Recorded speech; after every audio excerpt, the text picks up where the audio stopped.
Au service de l'éducation béninoise depuis 1992, l'UATM Gaza Formation, avec ses 23 filières agréées, vous offre la revue de presse sur JS Communication. Mesdames, Messieurs, bonjour et bienvenue à la une des journaux. Dans une vue d'ensemble et dans le respect des exigences de la Constitution béninoise, le président de la République au soir de l'année en cours prononce devant la représentation nationale un discours sur l'état de la nation. Le matinal en parle et dévoile que le président Patrice Talon fera son grand oral ce jour, vendredi 27 décembre 2019. Le Soleil Bénin Info l'accompagne et mentionne que les sujets brûlants de l'actualité seront au menu. Mieux, la nation révèle que c'est un message d'espoir qui est attendu du président Patrice Talon, car secteur par secteur, domaine par domaine, l'homme décortiquera les actualités nationales. Alors que tous les regards sont tournés vers le siège de l'Assemblée nationale à Porto Novo, où le discours sur l'état de la nation sera prononcé ce jour, Matin Libre nous livre le bilan des 3 ans de mise en œuvre du PAG exposé par le ministre Abdoulaye Bio Tchane. Nous sommes en avance sur nos prévisions. Voilà l'une de ses propos et rapportée par Matin Libre.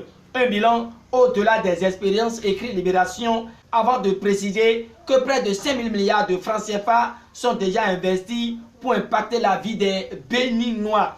Alors que le même confrère exhibe la liste complète des 305 enseignants radiés de la fonction publique. Matin Libre sort du secteur éducatif et atterrit dans la maison justice.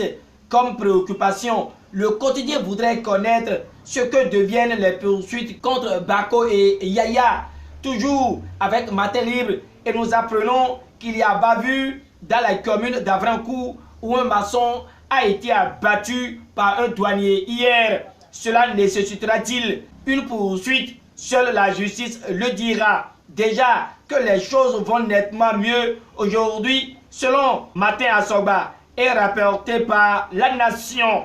Mais le Soleil Bénin Info nous informe qu'une plainte contre Yahi, Soglo et Bouhari au sujet de la fermeture des frontières est actée. Sérieux ou une juste blague, se demande le journal de Hervé Alladé. Ce qui est déjà remarquable et mentionné par les journaux, c'est l'incursion sur le territoire béninois des forces nigérianes. La Nation clarifie que les députés condamnent ce stade et salue la promptitude du gouvernement, renchérit le matinal. Suivant Libération, Nestor Noutaï demande une nouvelle interpellation du gouvernement. L'Écho et sa une sont également présents dans les kiosques ce jour et mentionnent que Sabi Sira Korogone et ses amis semblent se trouver dans une logique d'illusion totale. Le journal s'exprime ainsi et dévoile: est-ce par simple méchanceté ou espérait-il quelque chose en s'attaquant à Boniaï? Voilà le titre qui annonce l'article à la une du journal de Gilbert Makou. Terminons cette revue de presse avec Matin Libre qui clame que MTN Momo Express est désormais une réalité pour plus de transferts d'argent. Voilà, c'est déjà la fin de cette revue de presse que je vous remercie d'avoir suivi. Je remercie également tous ceux qui ont participé à sa réalisation.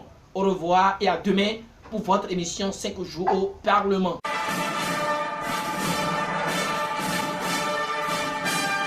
C'était la revue de presse offerte par l'UATM Gaza Formation sur JS Communication.